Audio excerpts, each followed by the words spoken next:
उन्होंने कभी सोचा नहीं होगा कि काशी विश्वनाथ का कॉरिडोर ऐसा बन सकता है।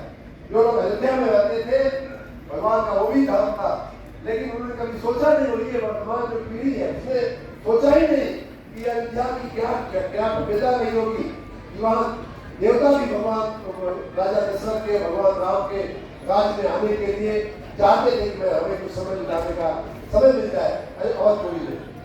लेकिन हम लोग ये भूल गए, अपनी सभ्यता को भूल गए।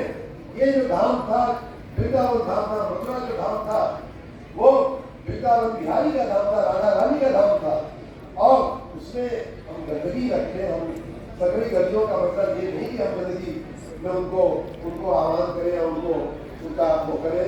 इसलिए हम और भी बड़े बेहतर पैमाने पर मथुरा वृंदावन के विकास की बात सोचे, और सरकार पूरी तरह से संकल्पित है मथुरा के विकास को। और मैं तो ये कहूँगा कि अब काशी हो गया, अयोध्या हो गया, अब बारी किसकी है?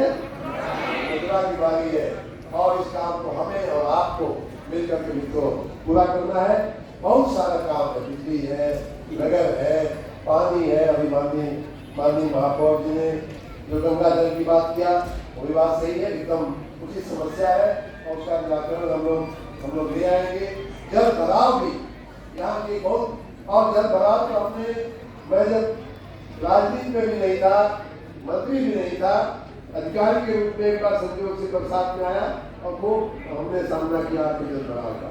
तो इसके बाद MLC बन गया, उस समय भी एक बार आने का मौका मिला, और आकर के हम लोग काफी फंस गए। शायद आपका टिकट का नॉमिनेशन के समय भी आए थे। इनका नॉमिनेशन 2-3 घंटा डिले हुआ था ना, पानी भरने के कारण। तो ये ऐतिहासिक नगर है और इसकी समस्याएं भी ऐतिहासिक है।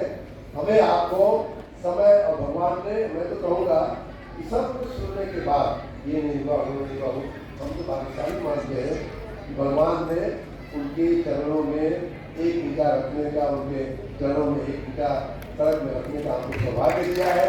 और उस सौभाग्य को निर्धारित करके उनकी सेवा के लिए मैं हमेशा तत्पर हूँ। मित्रों, आपका सहयोग, आपका आशीर्वाद, भगवान बाकी बिहारी की कृपा और यहाँ बैठे हुए महानुभावों का स्नेह हमें मिलता है, कहीं कोई कमी नहीं रखी जाएगी। बोलिए भगवान बाके बिहारी की, बाके बिहारी की, राधा रानी की, राधा रानी की।